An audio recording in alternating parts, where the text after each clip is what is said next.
Halo semua, perkenalkan nama saya Cirilo Darani Nabala dengan NRP 5017-2514048. Saya merupakan salah satu mahasiswa ITS dengan jurusan Teknik Geofisika. Saya dari kelas Geologi Fisik kelas A. Nah, di sini saya akan melanjutkan pembahasan dari buku Geologi Fisik Rietveld yang dimana itu ditulis oleh Carlson, Plummer, dan MC Gehry. Nah, kita akan menguak satu bab di sini, yaitu tentang dasar laut. Nah, di sini kita akan menjelajahi dunia bawah air. Nah, teman-teman tahu tidak bahwa dunia ini atau bumi ini ternyata terdiri dari 70% perairan atau tertutup sebesar 70% lautan. Sehingga bumi ini bisa dikatakan sebagai planet air karena yang mendominasi itu adalah memang perairan atau lautan. Nah, kita lanjut. Nah, mungkin teman-teman bertanya nih, bagaimana lautan itu bisa tercipta dan bagaimana asal-usul lautan tersebut. Kita kuat di sini. Maaf. Nah, asal-usul lautan. Lautan ini kan nggak terbentuk begitu saja secara instan, pasti ada proses-proses tertentu. Nah, di sini itu laut itu kalau kita perhatikan itu pembentukan awalnya itu sekitar 4,5 miliar tahun yang lalu. Nah, itu sekitar 4,5 miliar tahun yang lalu bumi ini mulai terbentuk melalui akresi, seperti dinyatakan di sini akresi material dingin. Artinya bumi itu pada saat itu terbentuk melalui akresi ataupun material-material yang dingin pada saat itu. Dan kemudian, suatu saat bumi ini mulai memanas, atau bumi ini mulai menghangat atau suhunya naik. Sehingga apa yang terjadi? Kan material-material dingin ini yang akan dipanaskan tentunya akan menghasilkan uap ya tentunya. Dan dari material yang dingin, kemudian jika dipanaskan, tentunya akan terjadi perubahan fase gitu. Dan ujung-ujungnya apa? Bisa saja menimbulkan hujan dan hasilnya nanti akan menimbulkan hujan yang akan mempengaruhi dan juga akan menciptakan lautan. Nah, hal ini pun terjadi selama 4,5 miliar tahun yang lalu. Nah, kita lanjut. Nah, di sini ada beberapa metode penelitian dasar laut. Untuk mengetahui apa sih yang ada di dasar laut itu, para peneliti melakukan berbagai metode penelitian. Yang pertama ini ada pengeboran dasar laut.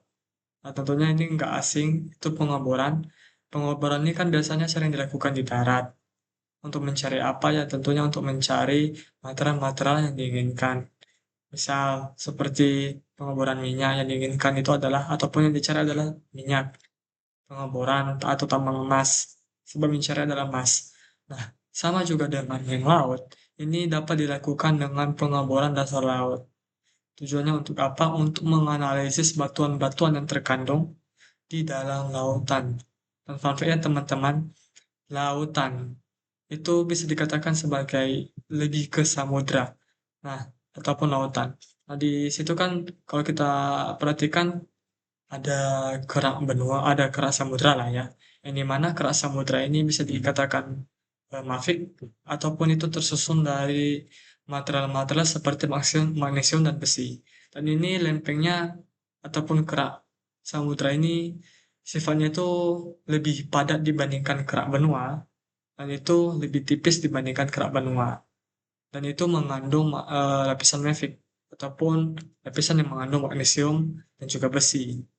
Nah, kemudian selain pengeboran dasar laut, dilakukan juga metode seperti kapal selam penelitian. Nah, kapal selam penelitian ini ditujukan untuk apa? Untuk mengetahui apa saja yang ada di dasar laut. Bagaimana caranya?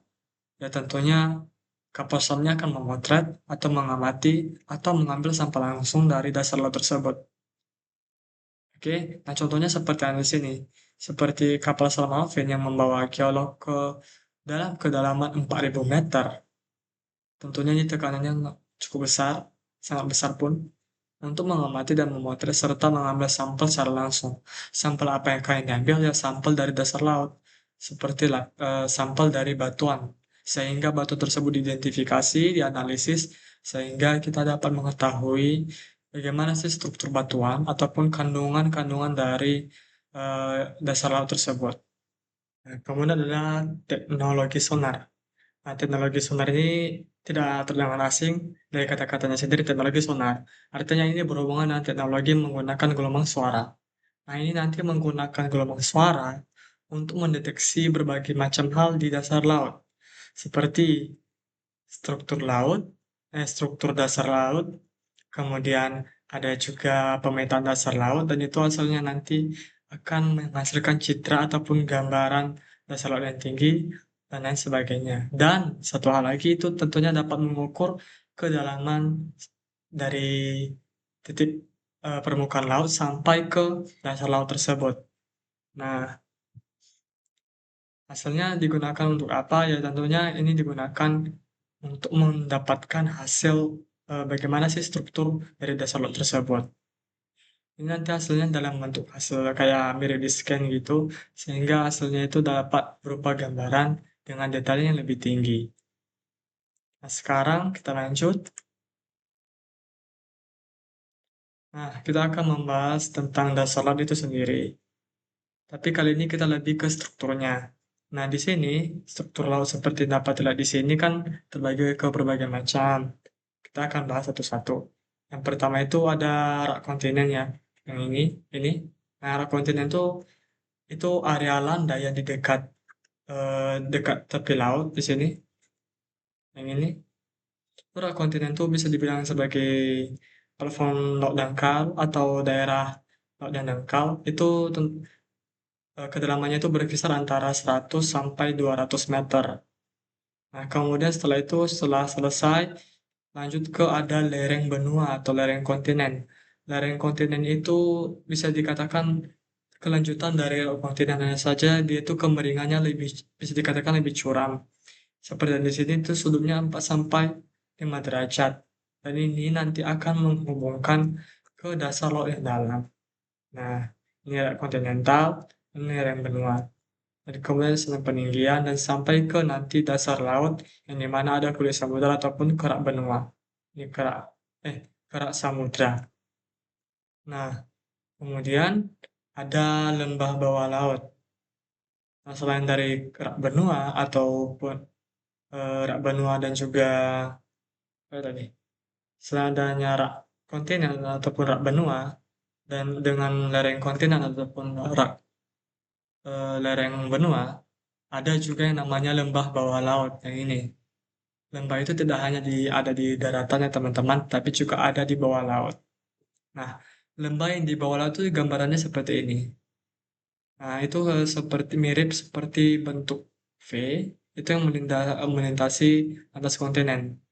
Nah, sama seperti lembah pada umumnya yang umumnya itu digambarkan dalam bentuk V seperti ini, demikian pula dengan lembah-lembah bawah laut yang digambarkan juga berbentuk V seperti ini. Nah, kenapa itu bisa terjadi? Itu tentunya karena adanya berbagai proses geologis tertentu. Prosesnya seperti apa? Dapat dari di sini, itu awalnya itu mirip, mirip seperti proses erosi, hanya saja ini lebih spesifik. Yang pertama itu ada pergerakan pasir, seperti gletser dan jatuhan pasir. Nah, ini terjadi karena apa? Ya, karena dari laut itu sendiri yang menekan, sehingga terjadinya pergerakan pasir seperti gletser.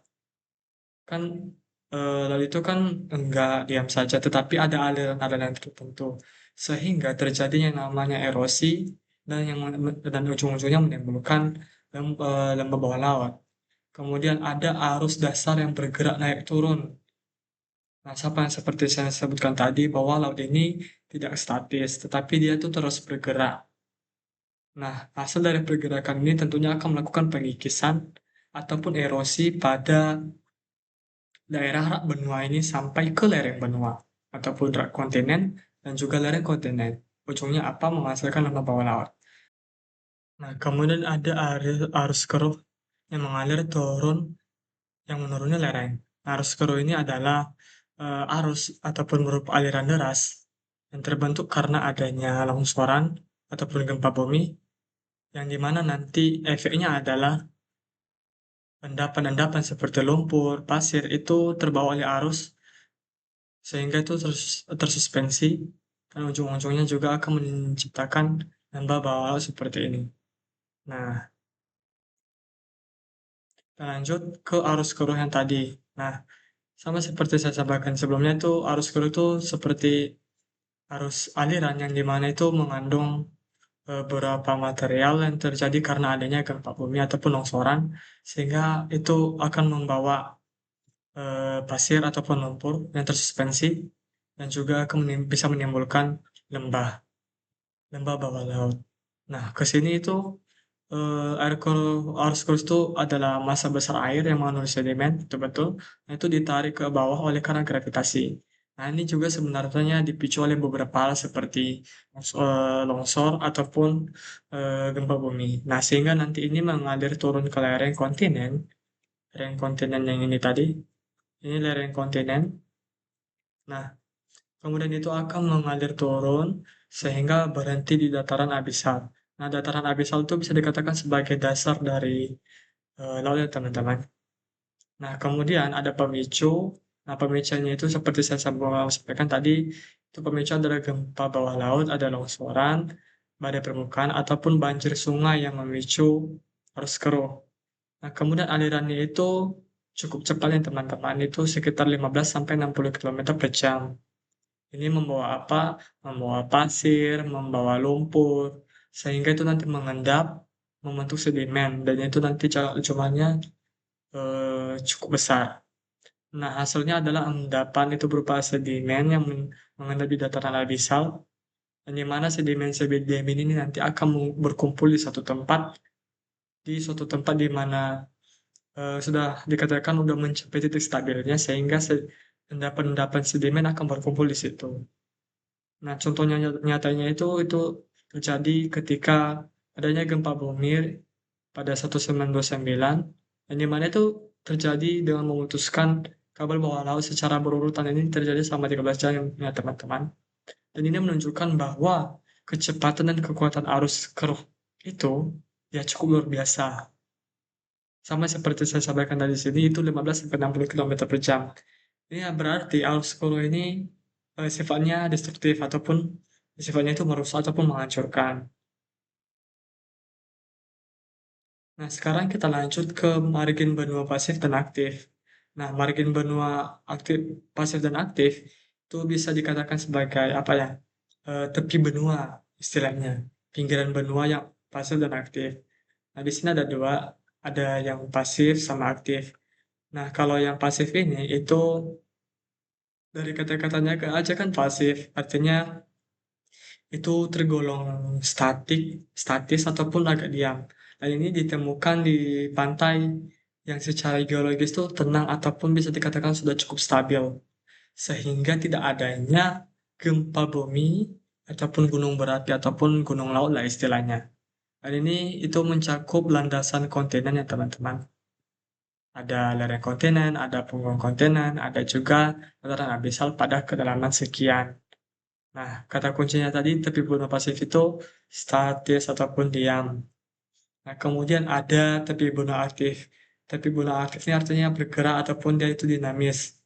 Tandanya dengan apa? Kalau tadi yang pasif itu kan diam, itu tidak adanya gempa bumi ataupun aktivitas vulkanik ataupun gunung berapi. Kalau aktif itu kebalikannya. Yang dimana aktif ini ditandai dengan adanya aktivitas vulkanik dan juga gempa bumi. Dan ini sama seperti tadi, itu bisa mencakup landasan kontinen juga, itu mencapai lereng kontinen juga, serta, nah ini ada palung laut. Palung laut itu sebenarnya terjadi karena itu. Di mana palung laut itu bisa dikatakan sebagai suatu daerah pada dasar laut yang itu sangat-sangat dalam. Dan itu terjadi karena pergerakan ataupun pergerakan lempeng, karena gempa bawah laut dan juga aktivitas vulkanik. Nah, di sini kita akan lanjutkan ke palung samudra. Nah, ini tadi sudah kita singgung sebelumnya, yang dimana itu terjadi di daerah tepi benua aktif. Ini sangat berhubungan dengan palung samudra, yang dimana palung samudra memang terbentuk karena itu, karena palung samudra ini ada di daerah yang ini tadi. Ini ya, yang ini tadi itu berada di tepi benua yang aktif. Artinya terdapat aktivitas gempa bawah laut, aktivitas vulkanik, serta aktivitas pergerakan lempeng yang cukup aktif, alias dinamis. Nah, kembali ke definisi, itu ada palung samudra itu bisa dikatakan suatu daerah yang sempit ataupun parit yang sempit, dan itu yang dalam yang berada di dasar laut. Dan itu sejajar dengan tepi benua ataupun busur pulau. Nah, tepi benua ini tadi adalah tepi benua yang aktif. Nah, sehingga memicu terbentuknya palung laut. Nah, fitur geologis daerah ini merupakan daerah terdalam di bumi. Nah, kan yang seperti saya sampaikan tadi bahwa bumi ini kan ada dua, ada tersusun dari dua lempeng, ataupun ada kerak benua dan samudra. Nah, di kerak samudra ini terdapat daerah yang sangat dalam. Daerah yang sangat dalam itu apa? Itu adalah palung samudra tadi. Nah, itu kedalamannya itu berkisar antara ini ya teman-teman. Itu 8 sampai 10 kilometer itu kedalaman tipikal ataupun yang umumnya. Tapi ada juga titik terdalam yang diketahui itu di Palung Mariana di bagian Pasifik Barat. Itu sekitar 11 lebih. Artinya masih ada daerah yang masih belum ditembus dari Palung Mariana ini. Nah, kemudian untuk kemiringannya itu berkisar antara 10 sampai 15 derajat. Nah, kita lanjut. Sekarang kita lanjut ke bagian ini. Mid-Ocean Ridge, ataupun disebut sebagai punggung laut tengah. Nah, sama seperti kalimat definitif di sini, itu dikatakan bahwa punggung laut tengah itu merupakan sistem pegunungan, pegunungan jajaran jajaran pegunungan yang ada di bawah laut, ataupun di dasar laut, yang dimana itu membentang dari lebih dari 80.000 kilometer, seperti di sini. Nah, di sini kata kuncinya itu adalah jajaran gunung bawah laut. Nah, artinya di mana punggung laut tengah itu berisi eh, apa ya, sistem gunung yang berada di bawah laut, itu kata kuncinya. Nah, kenapa ini bisa terjadi? Sama seperti gambar ini, kalau kita perhatikan, ini kan daerahnya itu saling terpisah gitu ya, dan di mana ini ada suatu kerak yang naik ke atas. Nah, itu artinya ini merupakan bergerak eh, pergerakan lempeng yang saling divergensi ataupun saling menjauh. Yang dimana ini nanti akan membentuk suatu kerak baru. Yang ini, daerah ini alias punggung laut tengah ataupun mid-ocean ridge, ini nanti akan membentuk suatu kerak baru yang akan menimbulkan adanya jajaran gunung bawah laut. Nah, itulah definisi dari punggung laut tengah. Nah, di sini ada beberapa hal yang mencakup dengan ataupun hal yang mencirikan dari punggung laut tengah. Yang pertama itu ada lembar retakan. Oke, ada lembar retakan. Sama seperti di sini tadi itu kan saling memisah. Artinya di sini juga adanya lembar lembar retakan tertentu. Di mana lembah tersebut itu sekitar 1 sampai 2 kilometer ya, teman-teman. Itu berada dari tempat kerak bumi yang itu akan mengalami perpanjangan. Dari ini akan menjauh sehingga mengisi ini, dan inilah perpanjangannya. Ini nanti seperti agak kerak baru ini akan seakan-akan akan membuat daerah ini akan lebih panjang gitu. Nah, kemudian di sini ada aliran panas tinggi, yang dimana daerah ini, punggung laut tengah ini akan kehilangan panas jauh lebih tinggi dibanding nilai normal yang ada di lautan tersebut. Nah, kemudian adanya aktivitas seismik. Oke, tadi sebelumnya saya menyampaikan bahwa di sini ada daerah yang saling menjauh ataupun divergensi. Nah, itu berhubungan dengan aktivitas seismik. Nah, pergerakan lempeng yang tadi yang secara divergensi ataupun saling menjauh, ini akan memicu terjadinya gempa bumi. Gempa bumi ya teman-teman, itu gempa bumi bawah laut. Dan sebenarnya ada efek dari gempa bumi ini nanti ataupun aktivitas seismik. Salah satunya yang berbahaya itu adalah terjadinya tsunami. Nah, tsunami ini kan udah nggak asing di telinga kita, yang dimana tsunami ini merupakan gelombang laut besar-besaran yang menghantam daerah, yang dimana itu suatu daerah yang dimana itu bersumber dari gempa bawah laut. Gempa bawah laut terjadi karena apa? Adanya pergerakan lempeng, salah satunya ini yang ini terjadinya pergerakan lempeng tektonik yang saling divergensi sehingga membentuk lembah retakan. Lembah retakan ini nanti akan memicu terjadinya tsunami. Oke, kita lanjut. Black smoke force ataupun mata air panas laut dalam.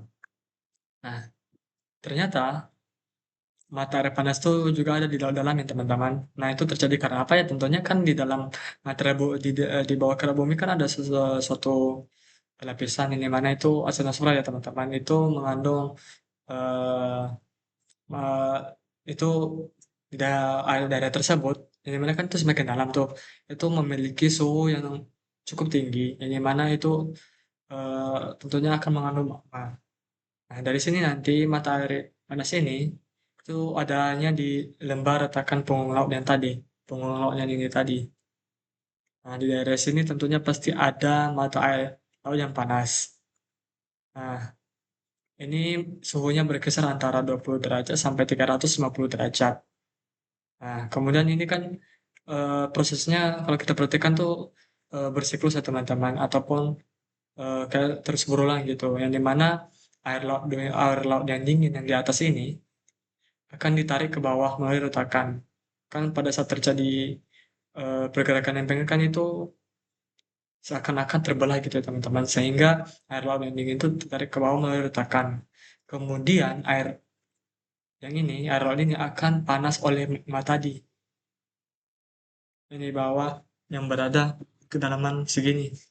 Nah, itu kemudian karena dia panas, kan masa jenis air yang panas itu kan lebih kecil ya daripada masa jenis air yang normal. Sehingga matahari ini akan naik ke atas, air ini yang udah dipanaskan akan naik ke atas dan masuknya lagi dan kemudian air laut yang dingin tadi akan masuk lagi ke sini. Oke, ini kayak berputar-putar begini. Ini awalnya air yang dingin, atau air yang dingin, kemudian masuk retakan, kemudian dipanaskan, kemudian naik ke atas, kemudian berputar lagi, dan ini akan terus terjadi secara terus-menerus, ataupun adanya sirkulasi. Nah, sehingga nanti ini akan memicu yang namanya matahari panas laut dalam. Untuk proses sirkulasi secara lengkap ada di sini.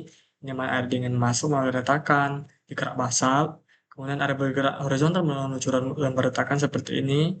Kemudian terjadinya pemanasan dan pelarutan logam dari batuan. Nah, itu terjadi di sini.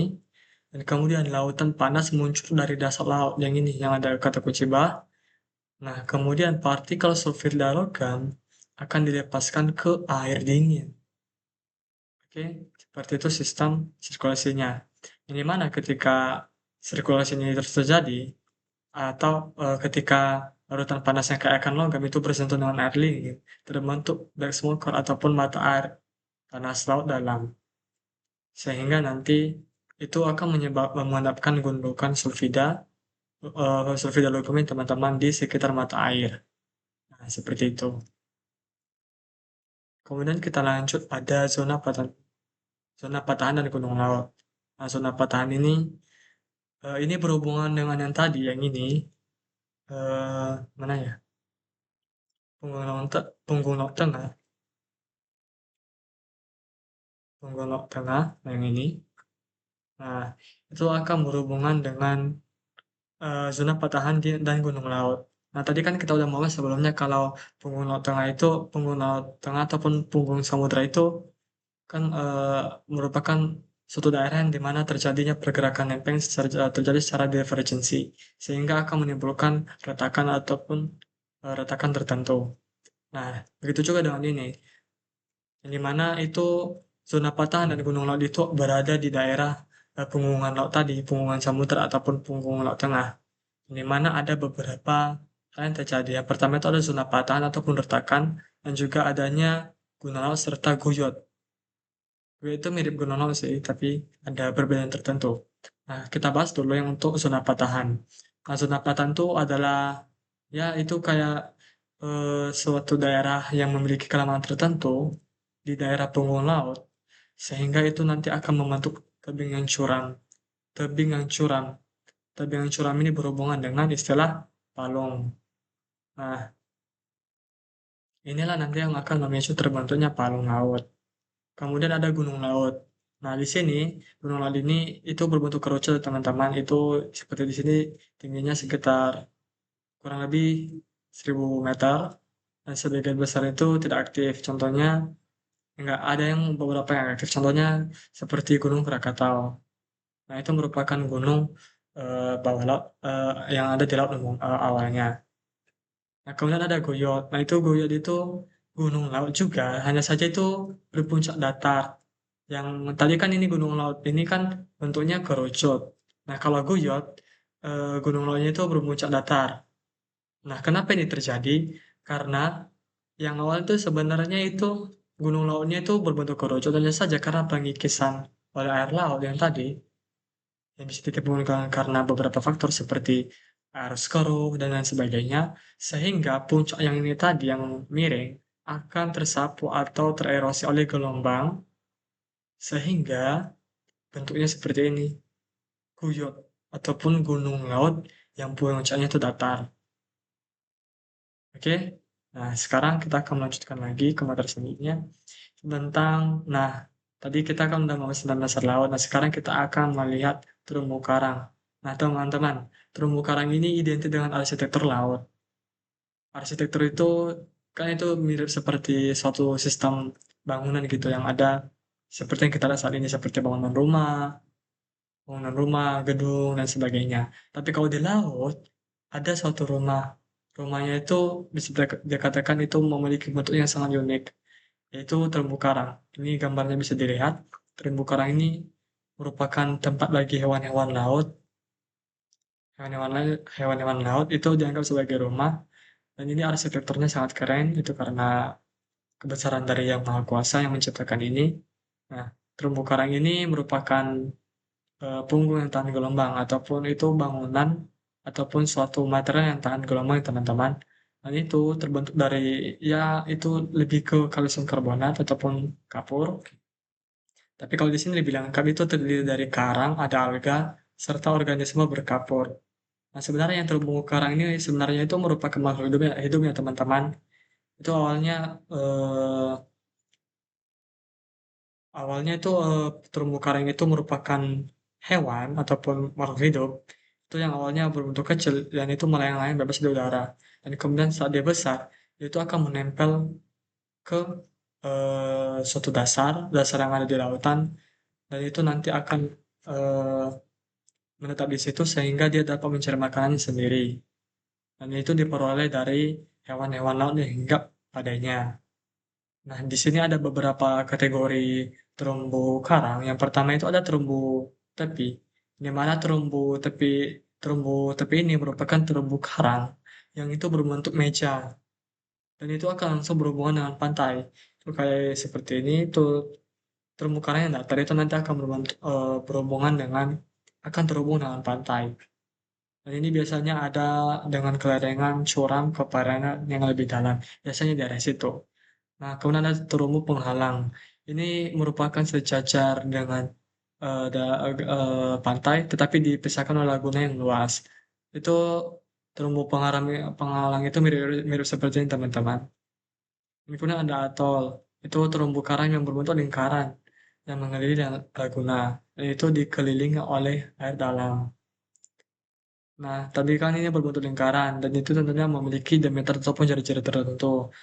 Adapun jari-jari ataupun diameternya bervariasi ya, teman-teman.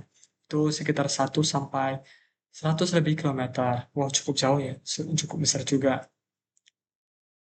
Dan ada suatu ilmuwan yang mengungkapkan suatu hipotesis ataupun membuat usulan yang dimana itu bernama Charles Darwin mengusulkan bahwa ketika jenis terumbu ini terkait melalui penurunan bawah vulkanik. Di mana ini merupakan hipotesis yang dikonfirmasi melalui pengeboran 120 tahun kemudian. Oke, sekarang kita akan lanjut ke endapan dan kerak samudra. Nah, endapan dan kerak samudra ini terbagi ke beberapa macam, teman-teman. Ini endapan ini kasusnya adalah lebih ke sedimen. Yang mana terbagi dua, di sini ada sedimen trigenik dan juga ada sedimen pelagik. Nah, kalau untuk sedimen trigenik ini, itu sebenarnya itu sedimen yang berasal dari daratan ya, teman-teman. Nah, kenapa itu bisa muncul di eh, daerah lautan itu terjadi karena ini diendapkan oleh arus keruh ataupun proses yang serupa. Proses yang serupa ini misal eh, endapan sedimen yang dari daratan terabrasi oleh gelombang laut sehingga memasuki area laut. Dan itu juga akan dibantu dengan namanya arus kerup. Dan itu akan semakin mengendap sehingga membentuk lereng yang kontinen dan dataran abisal. Sehingga bisa dikatakan bahwa sebenarnya lempeng endapan-endapan sedimen yang di daratan itu sebenarnya itu akan masuk ke bisa masuk ke dasar laut akibat proses ini, proses abrasi laut serta oleh arus keruh. Nah, kemudian ada sedimen pelagik. Nah, sedimen pelagik ini merupakan sedimen yang itu mengendap perlahan melalui air laut atau lempung ini maaf, ini mengendap di perlahan melalui air laut. Air laut ini kan itu kan tidak murni air laut ya teman-teman, pasti ada suatu material-material tertentu itu butirannya sangat kecil, bisa dikatakan seperti lempung berbutir halus dan kerangka organisme mikroskopis seperti ini, dan itu nanti akan bertumpuk terus, kemudian mengendap dan membentuk namanya sedimen pelagi. Nah, sekarang materi yang terakhir itu tentang usia dasar laut. Nah, teman-teman, ternyata usia dasar laut ini yang memiliki usia tertentu lah ya, yang mana itu dilakukan oleh para peneliti ataupun para ilmuwan, yang mana mereka melakukan berbagai metode tertentu. Salah satunya itu menggunakan penanggalan radiometrik, yang mana mereka mengukur peluruhan material radioaktif seperti uranium, sehingga usia dasar laut ini dapat ditentukan. Nah, hasil penelitiannya itu berupa seperti ini. Semua batuan dasar laut itu berusia kurang dari 200 juta tahun. Ini usianya sedikit lebih muda daripada awal pembentukan bumi itu sendiri. Ini mana bumi itu kan tercipta 4,5 miliar tahun. Itu umurnya. Sedangkan ini batuan dasar laut itu berusia 200 kurang dari 200 juta tahun yang lalu. Wow, ini perbandingan yang cukup luar biasa. Nah, di sini fakta mewujudkannya apa? Yang mana batuan dari sedimen dasar laut ini terbentuk hanya selama era Mesozoik ataupun Kenozoik. Nah, ini berbeda drastis dengan batuan yang menyimpan benua yang menyimpan batuan berusia 3 sampai 4 miliar tahun. Nah, ini berbeda ya teman-teman, yang dimana pada benua, kerak benua, itu udah terbentuk ataupun usianya batuan tersebut sekitar 3 sampai 4 miliar tahun. Itu hampir menyamai dengan eh, usia dari bumi itu sendiri. Nah, berbeda dengan batuan dasar laut, itu lebih mudah. Kenapa? Karena proses yang terjadi di bagian punggul tengah, sehingga batuan itu akan istilahnya lebih mudah usianya lah ya. Nah, kemudian di sini ada beberapa kategori, nah, di mana 60% ini merupakan permukaan bumi, yang di mana itu tertutup oleh keras samudra basaltik. Nah, kemudian dari sejarah bumi, ini usia dasar laut ini mewakili kurang dari 5% kalau dihitung dari sejarah bumi, yang di mana kan bumi itu 4,5 miliar tahun lah ya. Dan usia dari dasar laut ini, batuan dasar laut hanya segini, hanya kurang dari 5% dari total sejarah waktu sejarah bumi ataupun usia dari bumi. Dan ini adalah usia bumi sebenarnya. Dan yang segini itu adalah yang dari laut itu sendiri. Cukup kecil. Bisa dikatakan pun sangat kecil. Yang mana dasar laut ini memang menutupi setengah dari permukaan bumi. Bukan setengah, tapi itu sekitar 70%, dan hanya menyimpan dari 1/20 sejarahnya. Yang dimana usia batuan dasar laut ini lebih muda dibandingkan batuan dasar yang ada di benua. Nah, untuk penjelasannya itu nanti akan dibahas dalam studi geologi maritim. Nah, setelah ini kita akan membahas beberapa soal terkait dengan penjelasan dari bab ini. Oke, di sini kita akan membahas tentang beberapa soal dari sini. Dari bab 3, yang pertama itu apa itu lembah bawah laut? Bagaimana lembah bawah laut terbentuk? Nah, ini bisa langsung kita cari di sini laut ya.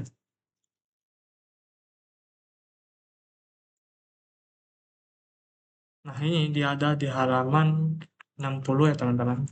Nah, di sini kata kunci lembah bawah laut. Bawah laut itu adalah seperti sini. Lembah yang berbentuk huruf V seperti ini, itu melintasi landas kontinen dan turun ke lereng kontinen. Landas kontinen tadi merupakan rak kontinen ya teman-teman, ataupun rak benua yang dia landai. Kemudian dia turun ke lereng kontinen yang itu lebih curam, yang seperti ini. Nah, itu bentuknya huruf V sama seperti penjelasan tadi, itu merupakan lembah bawah laut. Nah, untuk proses pembentukannya, ini bisa dilihat di sini. Eh, ini ada beberapa proses. Nah, yang pertama itu adanya arus dasar. Ada yang diukur bergeraknya itu turun ke lembah-lembah dan dalam pola aliran yang bergerak secara teratur. Sehingga ini nanti akan membentuk yang namanya lembah. Kemudian ada juga erosi sungai yang juga mungkin dalam membantu proses ataupun membentuk bagian atas dari lembah tersebut sehingga membentuk lembah bawah laut. Oke, nah mungkin kira-kira seperti jawabannya. Kita coba lanjut ke soal nomor 2.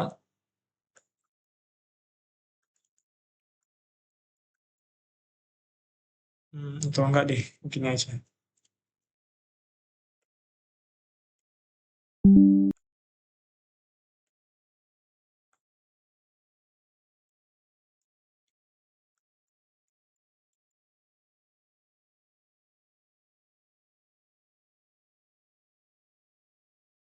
Oke, nah kita akan lanjut ke pertanyaan kedua itu diskusikan penampilan, struktur.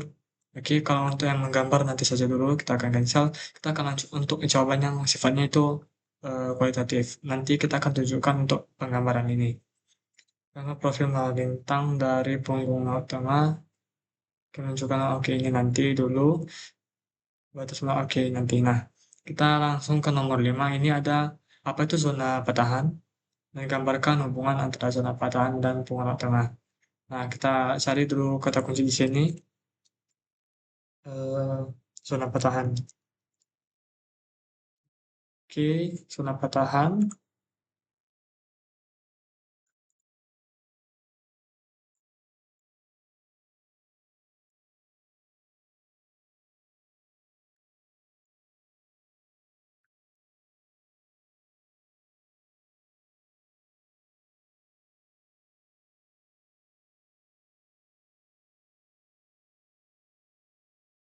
Zona patahan.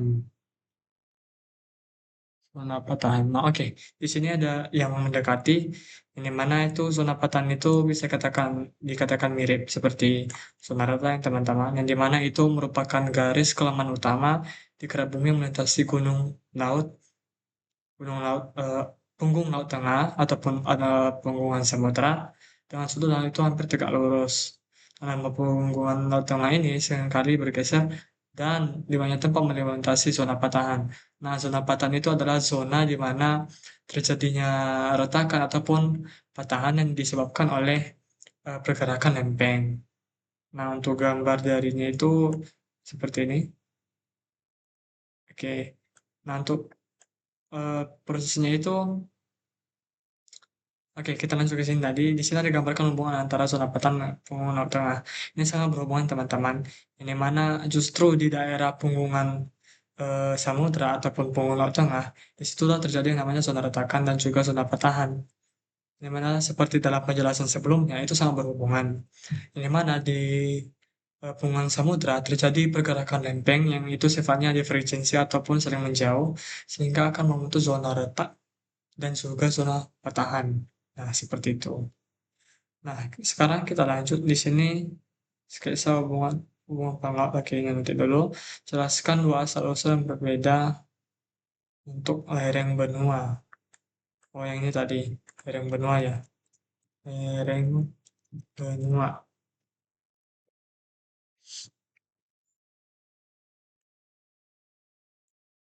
Lereng benua itu bisa disebut juga sebagai lereng kontinental, teman-teman.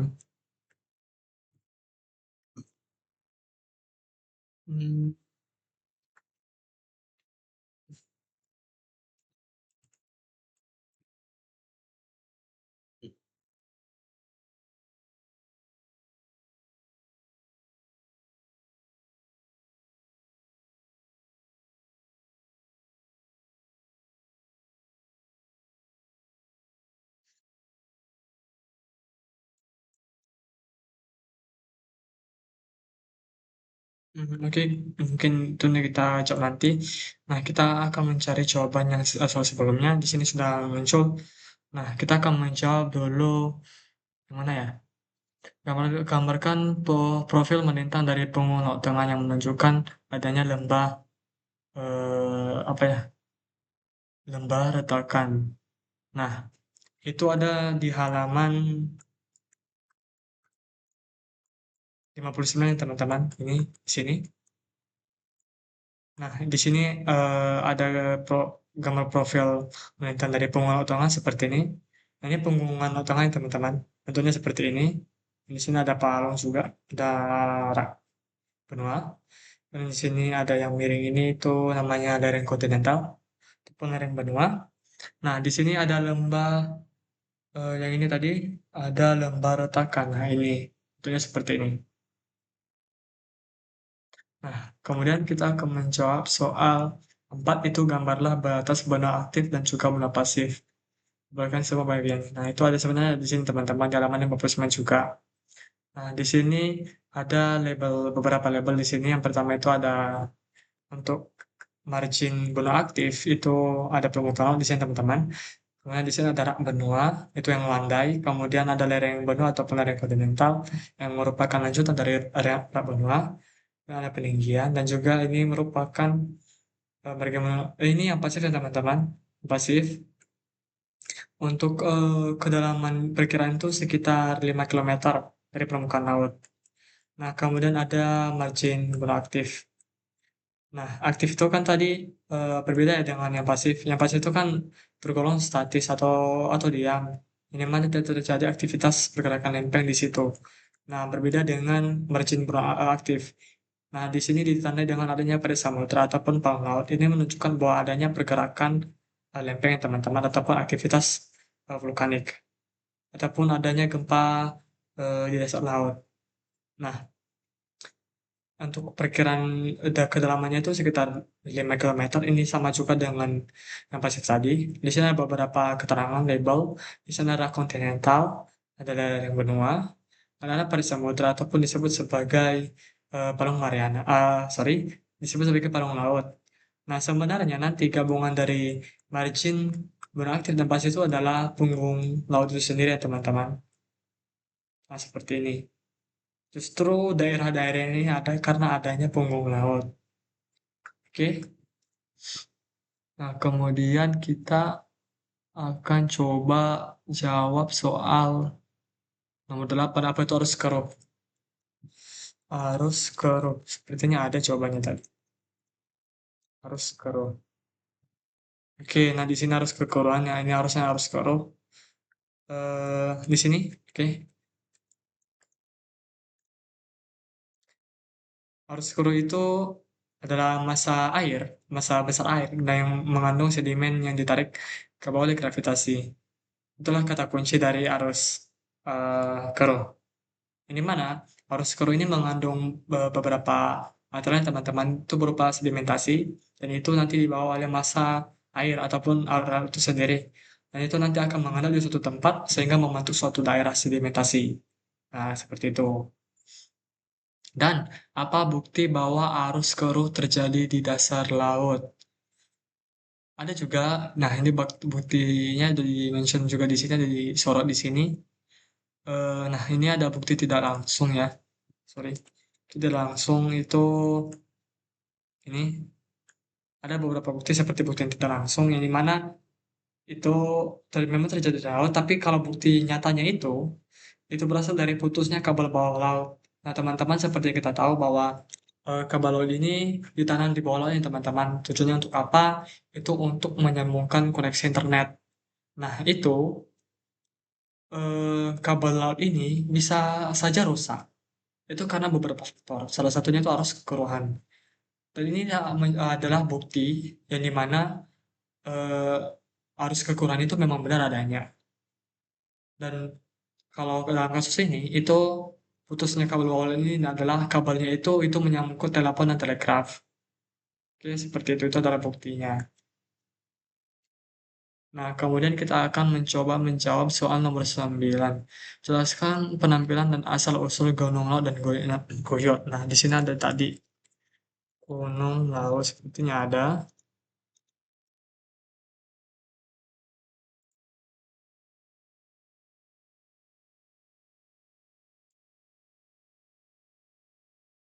Oh, nih.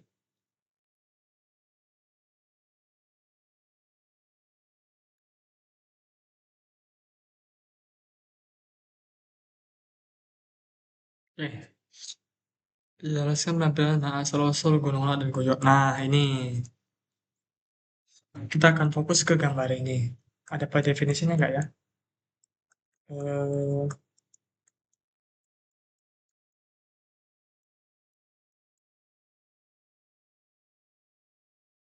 Buyut di sini ada, oke. Kemudian untuk halamannya sendiri teman-teman itu ada di halaman 69. Serta untuk definisi tertentu itu ada di halaman, nah seperti Guyut sini ada di halaman 60, ada di halaman 68. Nah, kita akan bahas dulu. Yang ini soalnya kan membahas jelaskan penampilan dan asal-usul gunung laut. Nah, untuk gunung laut itu sendiri itu berasal dari aktivitas dari punggungan laut sebenarnya teman-teman, atau punggungan tengah laut. Di mana aktivitas itu nanti itu kan saling bergeser. Nah, hasil pergeseran itu tentunya akan membentuk kerak baru yang ke atas sehingga itu akan membentuk kayak gunung. Dan itu terjadi di sepanjang punggungan punggungan samudra ataupun punggungan tengah laut. Sehingga nanti sehingga nanti daerah punggungan samudra ini terdiri dari jajaran gunung laut yang bentuknya berbentuk kerucut seperti ini. Nah, kemudian ada guyot. Guyot ini merupakan sebenarnya itu gunung, gunung laut, dan saja itu mengalami erosi sehingga itu terkikis sehingga datar. Sama seperti penjelasan sebelumnya. Coba cek di sini. Nah, ini kan awalnya itu gunung laut, dan saja karena dia terkikis oleh erosi, erosi gelombang ataupun disebut sebagai abrasi, maka gunung laut ini terkikis sehingga puncaknya ini menjadi lebih datar. Dan ini disebut sebagai guyot ataupun gunung, ya mirip-mirip seperti gunung datar lah ya. Nah, seperti itu. Kemudian jenis sedimen utama dasar laut. Nah ya, enggak ya. Sedimen.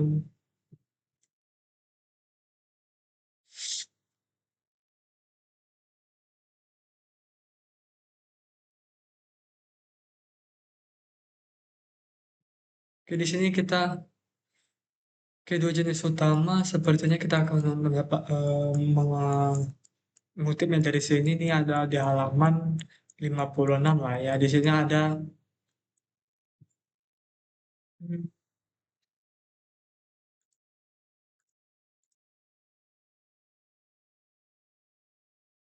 ini ada yang pertama itu untuk eh, jenis utama sedimen dasar laut itu ada basal bantal.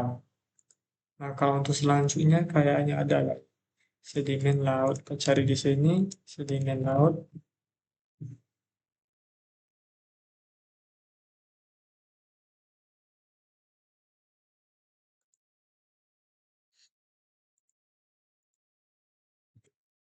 Di sini zona basal bantal. Oke.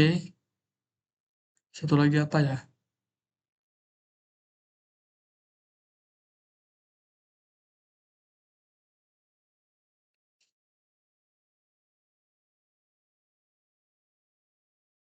Nah ini, ada cat yang berlapis tipis dan juga zona bantal. Ini ada di halaman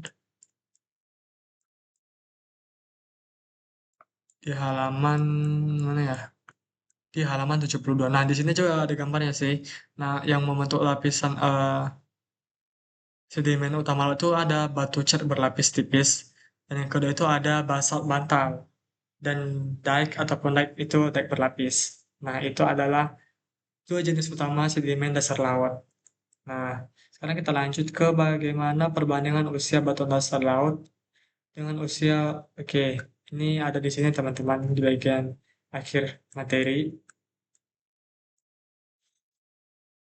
Oke, perbandingan. Dengan laut.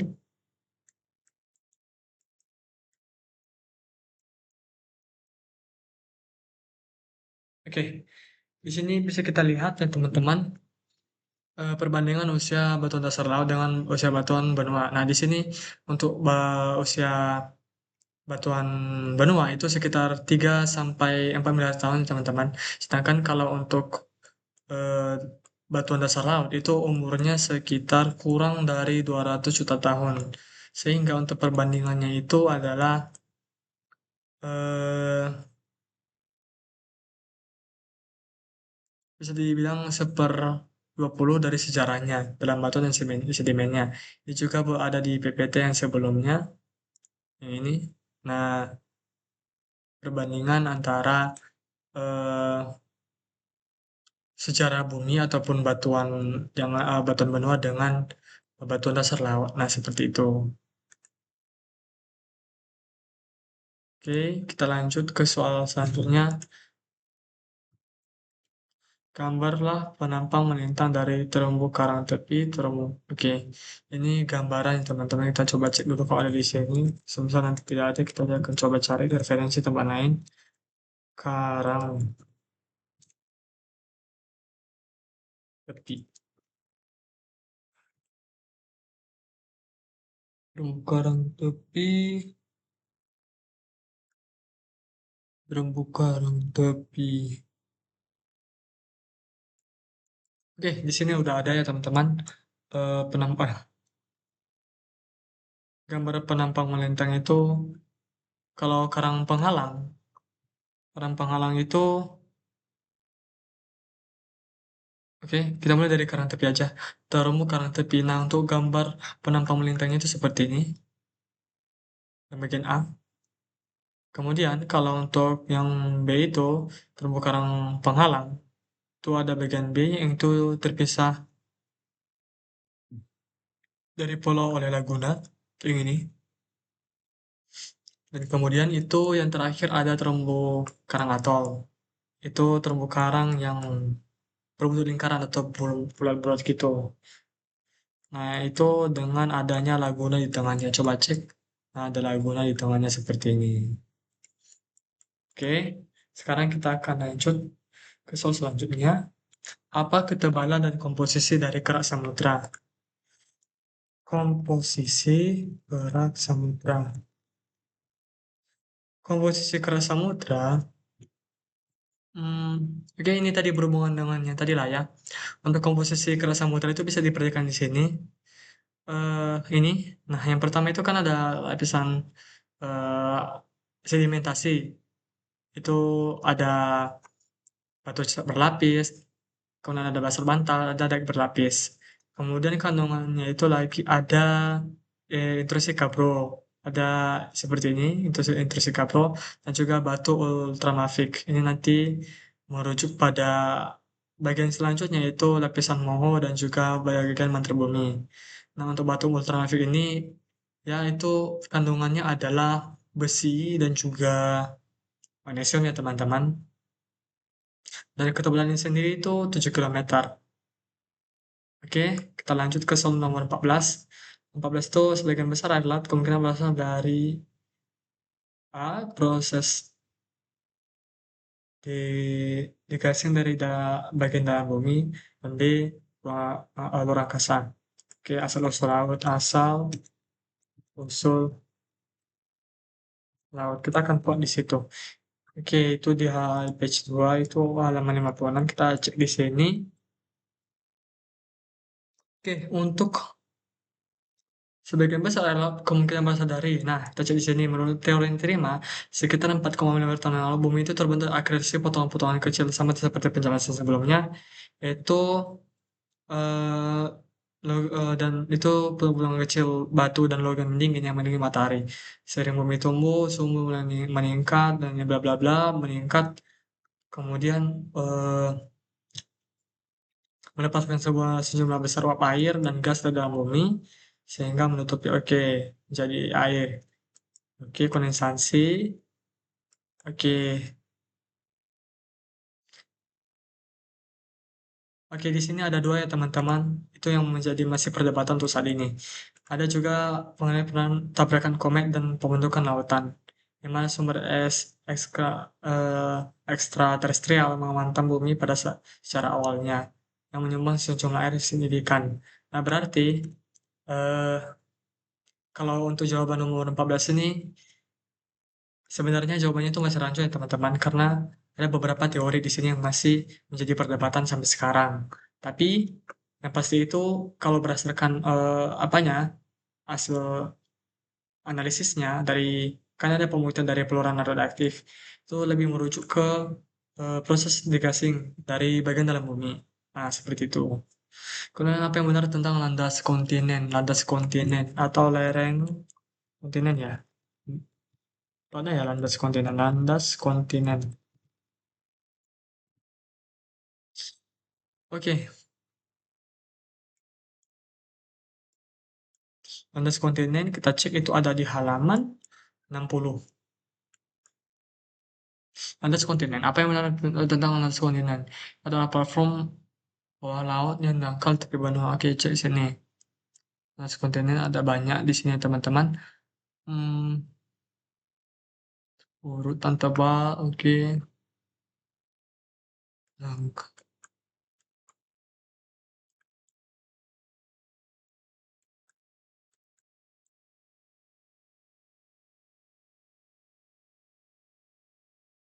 Hmm,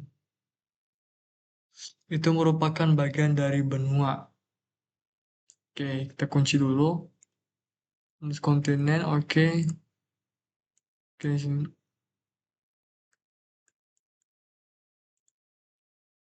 Hmm, oke. Di sini ada ketemu itu tadi benar. Oke. Nah, apa yang tentang landas kontinen itu platform bawah laut yang dangkal di tepi benua. Di sini kata kunci bahwa kedalaman air laut di landas kontinen itu cenderung meningkat setelah bla bla bla dengan tepi luar landas kontinen berarti itu memang betul platform bawah laut dangkal di tepi benua ya teman-teman. Oke, kita cek lagi siapa tahu jawaban yang mendukung. Eh, Sedimeni kasar. Oke. Oh, lereng landas kontinen. Oke, kalau untuk ia sangat miring dengan sangat landai ke arah laut, kita cek.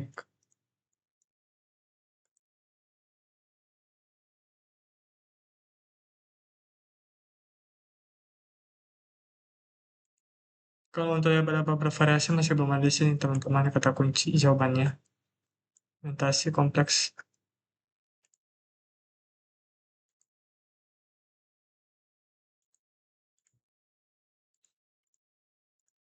Oke, sepertinya untuk kata kuncinya itu kita akan cek di sini landas kontinen itu arahnya itu pasti arahnya seperti ini, teman-teman.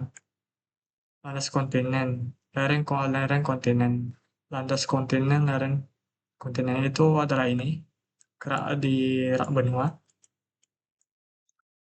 Nah, di sini dia sangat miring dan sangat landai ke arah laut. Itu sepertinya kurang tepat ya teman-teman, karena dia sangat landai. Dia miring dengan sangat landai, oke betul. Ini dia miring dengan sangat landai ke arah laut, oke betul. Untuk yang C ini dan D itu masih belum bisa dipastikan. Dan benua, kedalaman, sudah rata-rata oke 4 sampai 5. Oke, dari jawaban ini sih, dari modul ini, sepertinya jawaban yang tepat itu adalah A dan B. Oke, kita lanjut untuk sudut kemiringan rata-rata lereng benua. Lereng benua. Nah, itu sampai 4 sampai 5 derajat. Oke, ada di sini langsung. Kita akan highlight dulu. Nah, kita cek ini jawabannya C. Oke, kita hapus dulu yang ini. Kita lanjut. 17. Massa besar air yang mengandung. Oke, ini harusnya adalah arus keruh. Oke, nah ini arus ini adalah di halaman 61 ya teman-teman. Oke, massa besar air. Oke, cocok. Jangan tarik oleh ke bawah gravitasi. Oke, ini cocok. Berarti itu adalah arus kontur bukan, tapi arus keruh bagian C. Jawabannya yang C. Oke, kita lanjut ke pertanyaan selanjutnya.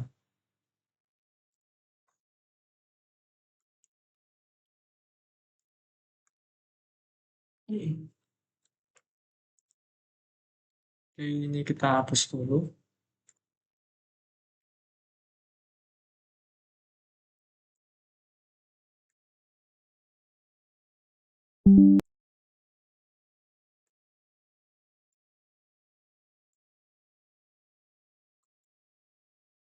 Oke, palung samudra.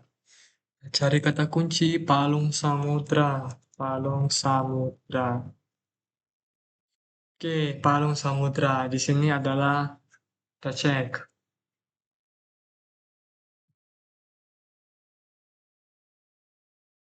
Palung samudra. Oke. Di sini berjalan. Oke, kita cek dulu satu-satu. Kita cek. Berjalan sejajar dengan tepi benua atau busur pulau. Oke, kita cek di sini. Oke, untuk teman-teman ini ada di halaman apa ya? Di halaman 58 ya teman-teman ini. Kita cek. Hmm,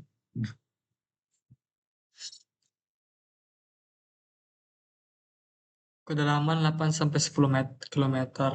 Oke, itu 8 sampai 10 kilometer.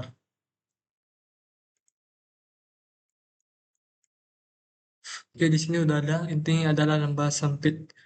Ini lembah sempit dan dalam. Oke, lembah sempit dan dalam itu harusnya parit. Tapi itu sebenarnya mirip sih. Berarti yang itu udah cukup mendekati. Yang sejajar dengan tepi benua dan pusur pulau. Oke, A dan B itu benar sih. Oke, A, B benar. Kemudian C, kita cek 8 sampai 10 kilometer. Kita cek oke 8 sampai 10 kilometer. Oke, ini sama memenuhi. Berarti jawabannya yang D. Itu semua yang disebutkan di atas. Itu ada lembah sembilan dalam, perjalanan bersejajar, dan tepi benua besar pulau, seringkali memiliki kedalaman 8 sampai 10 kilometer. Oke, nah sekarang kita lanjut ke soal nomor the next question in number 16 atau nomor 19. Nah, di sini yang merupakan ciri khas dari punggung laut tengah. Punggung laut tengah. Oke, ciri khas.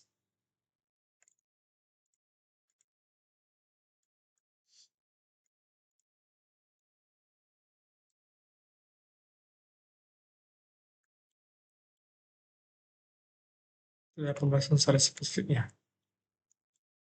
Oke, di sini ciri khas. Oke, sudah ada jawaban di sini. Gempa bumi dengan fokus dangkal. Oke, termasuk ada letusan basal. Oke, betul. Ini betul C. Dengan aliran panas tinggi. Oke, harusnya tinggi.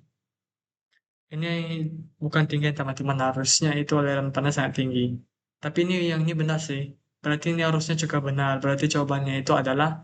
Oke, ini maaf ini sebelumnya ada di halaman berapa ya? Di halaman 65 ya teman-teman. Ya, di halaman 65. Dan untuk jawabannya itu adalah semua yang telah disebutkan di atas. Oke, kita lanjut ke soal nomor 20. Nah, soal terumbu karang sejajar dengan tepi pantai, tetapi terpisah darinya oleh laguna. Terpisah darinya oleh laguna. Oke, harusnya ada nih tadi. Itu kalau nggak salah, apa ya? Terumbu laguna ya? Atol harusnya, atol. Terumbu karang. Oke, itu kata kuncinya terumbu karang, teman-teman. Oke, harusnya ada di sini. Nah, ini. Ups, salah aku. Harusnya yang benar itu. Oke, ini ada di halaman berapa ya? Di halaman 70. Oke, halaman yang coba itu adalah halaman 70. Di sini soalnya adalah terumbu karang sejajar dengan tepi pantai, tetapi terpisah darinya oleh laguna yang sangat luas. Yang luas. Oke, yang luas.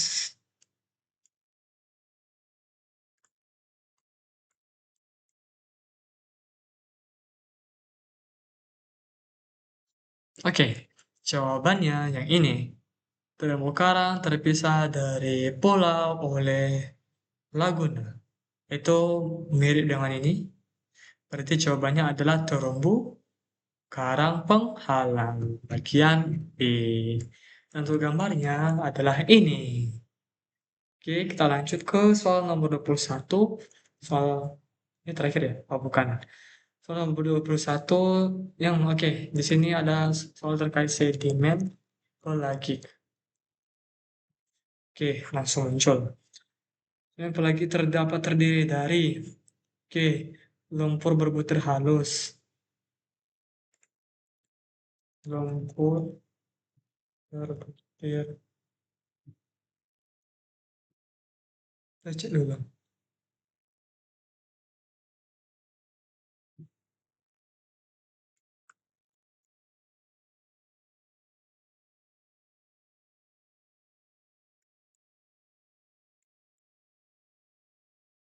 Harusnya ada di penjelasan saya tadi sebelumnya itu ada.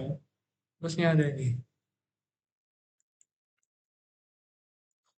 Ini soalnya ada di halaman 71.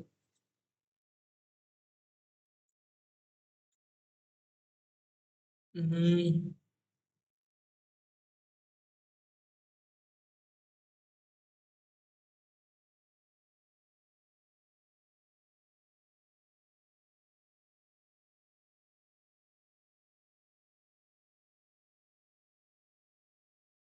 oke, kita lanjut dulu. Ada sisa-sisa organisme mikroskopis. Di sini ada. Oke, berarti itu harusnya sedimen pelagik. Oke, ini kata kunci juga ada satu. Oke, kemudian abu vulkanik. Oh ini tanah liat berbutir halus. Oke, lumpur berbutir halus ini cocok. Oke, ada abu vulkanik. Oke, berarti jawabannya adalah yang bagian D. Semua yang disebutkan di atas. Oke, lanjut ke soal nomor 22. Menandai di tepi benua lah ya.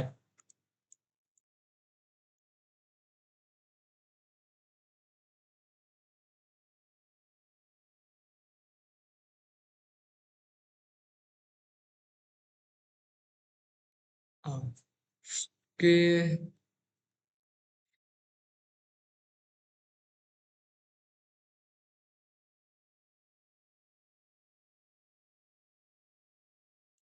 oke, kalau kita cari apa itu bagusnya kita akan cari satu-satu. Bagaimana tepi benua yang menandai batas sebenarnya benua? Nah, kita cek di bagian A di sini. Landasan benua, kita cek di sini apakah itu sesuai dengan definisi. Untuk landasan benua sendiri ada di halaman. Oke, landasan benua. Kita cek semua yang ada di sini. Benua, oke. Tapi benua aktif, oke. Tapi untuk salah satu link, oke, dataran abisal jarang ditemukan di tepi benua aktif, berarti sudah pasti dataran abisal itu bukan batas sebenarnya benua. Oke, di sini lantai samudra dalam di samudra, oke, bukit tidak. Oke, dataran abisal ya. Oke, kita ini kok double ya, tapi nggak apa-apa. Rem benua, landasan benua, landasan benua. Oke,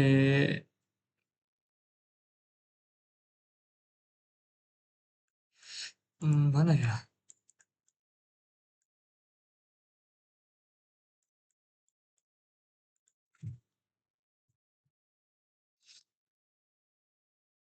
Batas sebenarnya benua. Untuk sini sebuah tepi benua yang aktif terutama temukan sekitar Terkait gempa bumi dan gunung berapi. Satu dinding. Oh, oke. Bukan, ini bukan.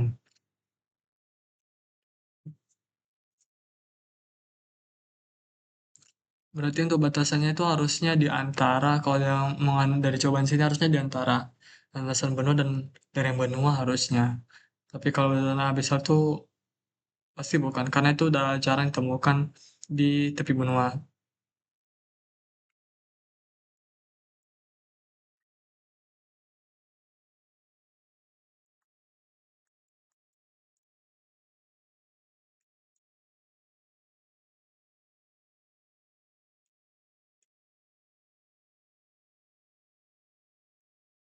Lereng benua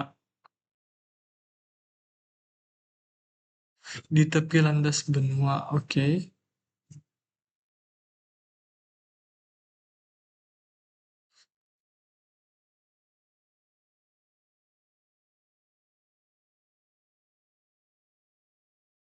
Ih, kita punya sini, oke. Bahwa ini kerak benua lebih tebal, oke. Berada, oh berarti harusnya kan ini yang di halaman berapa ya? Di halaman 60. Di sini dikatakan bahwa alasannya bakal batuan mendasari lereng ini yang merujuk pada lereng benua. Lereng benua menarik kianca bahwa hmm, berdegradasi menjadi kerak samudra yang tipis ini adalah lereng benua menjadi menjadi eh, kerak samudra yang tipis berarti kalau lempeng benua itu bukan lereng benua itu bukan kan itu berubah jadi degradasi yang tipis ya, degradasi menjadi kerak samudra yang tipis. Berarti itu harusnya jawabannya adalah landasan benua. Harusnya itu jawabannya, guys. Oke, kemudian kita cek di sini yang soal terakhir, kalau yang bagian awalnya. Oke, urutan batuan khas dari basal dan batuan sedimen laut yang mungkin merupakan potongan dasar laut adalah, aku penasaran dengan zona gunung laut. Kita cek dulu untuk gunung laut. Hmm,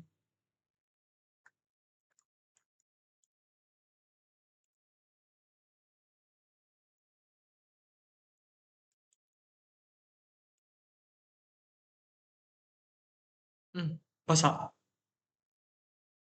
Bukan. Saya di batuan sedimen yang mungkin merupakan potongan dasar laut. Kata dia potongan dasar laut itu basah kan? Yang mana ya?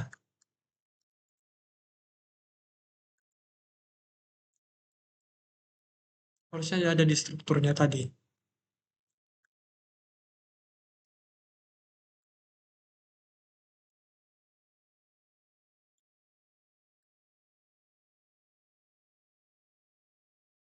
Oke.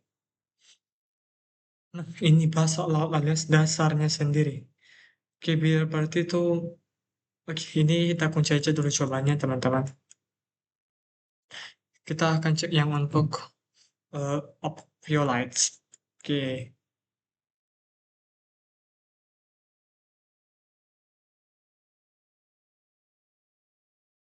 ophio,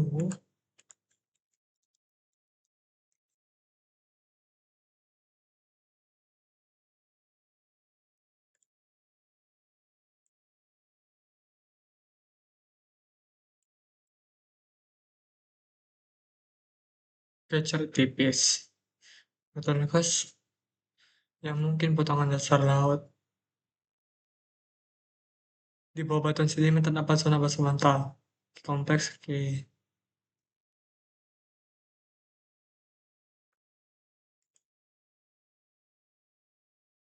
Oke, berarti itu jawabannya itu lebih merujuk ke oplosan, teman-teman. Merupakan potongan dasar laut. Oke, berarti itulah jawabannya. Ophiolites. Tapi kita coba dulu cek yang Guyot. Guyot, apakah Guyot, Guyot?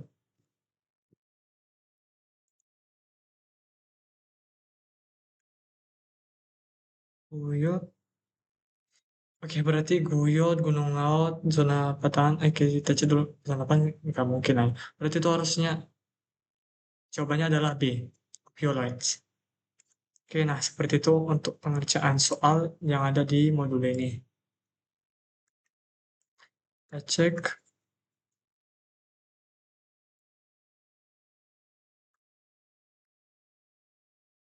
Nah, yang belum terjawab tadi adalah eh, harus kedua ini. Satu soal, dua soal zona patahan. Ini udah tadi. Dalam sketsa, tunjukkan hubungan antara palung laut, zona gempa, Benioff. Hmm, dalam sketsa, tunjukkan hubungan antara palung laut, zona gempa Benioff, dan gunung berapi tepi benua. Gunung berapi tepi benua. Tidak ada kata kunci. Baca dengan kata Benioff. Hanya satu.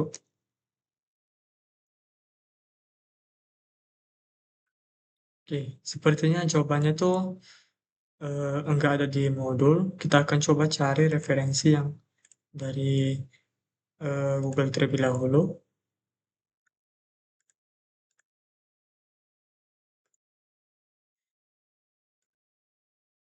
Di sini kata kuncinya adalah Benioff.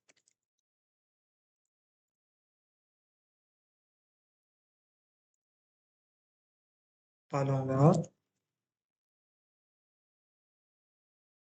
Benioff, dan gunung berapi.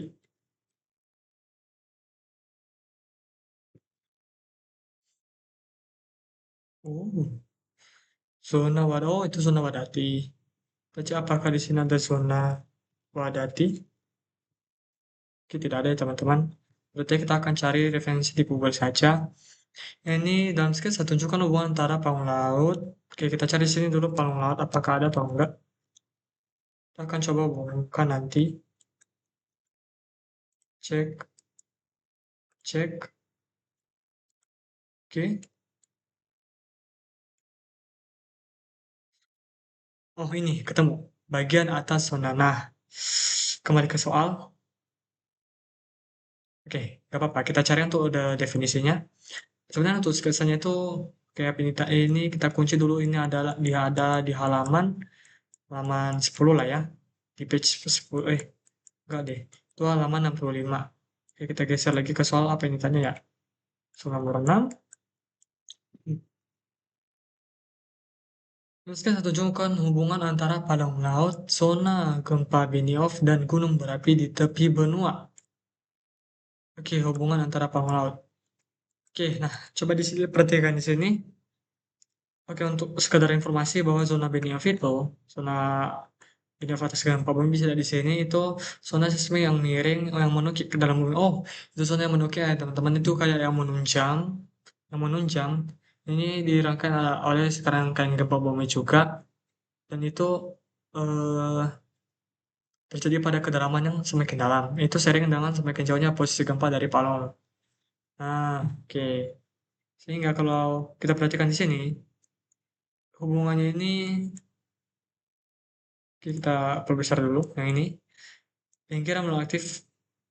Oke, nah, untuk hubungannya sendiri ada di sini sih jawabannya. Itu pengiriman menol aktif yang paling samudra zona Benioff ini hubungannya dengan Palung itu sebenarnya terjawab di sini.